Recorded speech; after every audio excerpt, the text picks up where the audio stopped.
Corpus Hermeticum, Chapter 3, the cup or monad.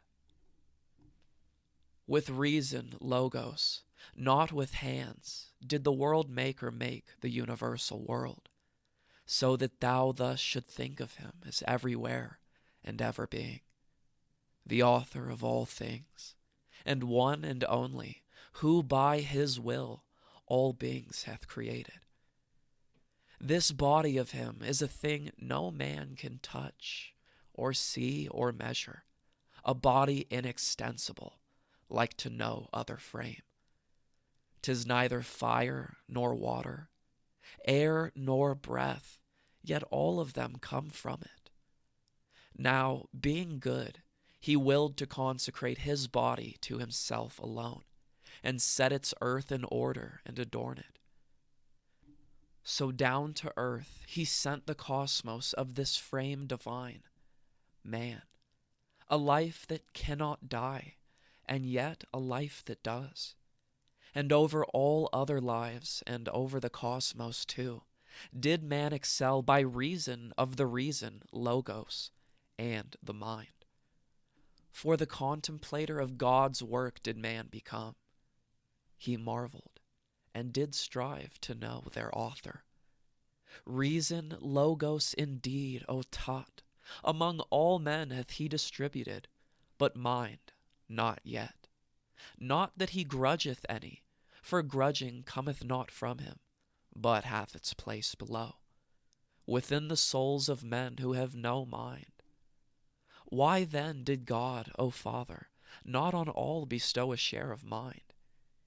He willed, my son, to have it set up in the midst for souls, just as it were a prize.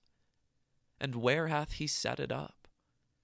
He tilled a mighty cup with it, and sent it down, joining a herald to it, to whom he gave command to make this proclamation to the hearts of men. Baptize thyself with this cup's baptism. What heart can do so? Thou that has faith, thou canst ascend to him that hath sent down the cup. Thou that dost know for what thou didst come into being. As many then as understood the herald's tidings and doused themselves in mind, became partakers in the gnosis, and when they had received the mind, they were made perfect men. But they who did not understand the tidings, these, since they possess the aid of reason only and not mind, are ignorant wherefore they have come into being, and whereby. The senses of such men are like irrational creatures, and as their whole makeup is in their feelings and their impulses, they fail in all appreciation of those things which really are worth contemplation. These center all their thought upon the pleasures of the body and its appetites, in the belief that for its sake man hath come into being. But they who have received some portion of God's gift, these taught, if we judge by their deeds, have from death bonds won their release, for they embrace in their own mind all things on the earth, things in the heaven, and things above the heaven, if there be aught. And having raised themselves so far, they sight the good, and having sighted it, they look upon their sojourn here as a mischance, and in disdain of all, both things in body and the bodiless, they speed their way unto the one, and only one. This is, O Tot, the gnosis of the mind, vision of things divine. God knowledge is it, for the cup is God's. Father, I too would like to be baptized. Unless thou first shalt hate thy body, son, thou cannot love thyself. But if thou love thyself, thou shalt have mind, and, having mind, thou shalt share in the gnosis. Father, what dost thou mean? It is not possible, my son, to give thyself to both.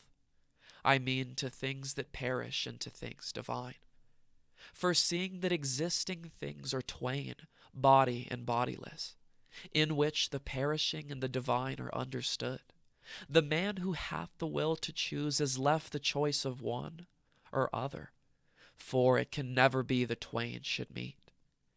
And in those souls to whom the choice is left, the waning of the one causes the other's growth to show itself. Now the choosing of the better not only proves a lot most fair for him who makes the choice, seeing it makes the man a god, but also shows his piety to God. Whereas the choosing of the worse, although it doth destroy the man, it only doth disturb God's harmony to this extent, that his processions pass by in the middle of the way, without being able to do anything but take the road from others. So do such men move in procession through the world, led by their bodies' pleasures.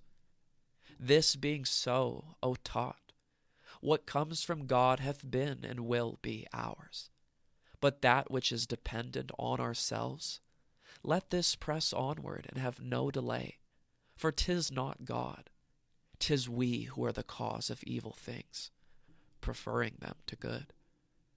Thou see, son, how many are the bodies through which we have to pass, how many are the choirs of demons, how vast the system of the star courses through which our path doth lie, to hasten to the one and only God.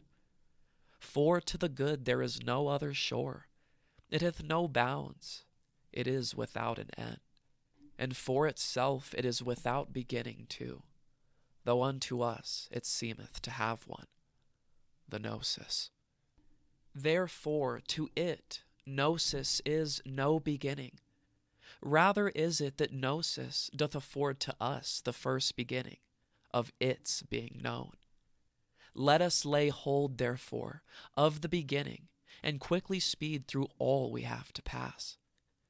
'Tis very hard to leave the things we have grown used to, which meet our gaze on every side, and turn ourselves back to the old path. Appearances delight us, whereas things which appear not make their believing hard. Now evils are the more apparent thing, whereas the good can never show itself unto the eyes, for it hath neither form nor figure. Therefore the good is like itself alone, and unlike all things else, for 'tis impossible that that which hath no body should make itself apparent to a body. The like superiority to the unlike, and the unlike's inferiority unto the like consists in this: the oneness being source and root of all, is in all things as root and source. Without this source is naught, whereas the source itself is from naught but itself, since it is the source of all rest. It is itself a source, since it may have no other source. The oneness, then, being source, containeth every number, but is contained by none, engendereth every number, but is engendered by no other one. Now all that is engendered is imperfect, it is divisible, to increase subject and to decrease. But with the perfect one, none of these things doth hold. Now that which is increasable increases from the oneness, but succumbs through its own feebleness when it no longer can contain the one. And now, O taught, God's image hath been sketched for thee as far as it can be. And if thou wilt attentively dwell on it, and observe it with thy heart's eyes, believe me, son, you will find the path that leads above. Nay, that image shall become thy guide itself, because the sight divine hath this particular charm. It holdeth fast and draw unto it those who succeed in opening their eyes, just as they say, the magnet draweth iron.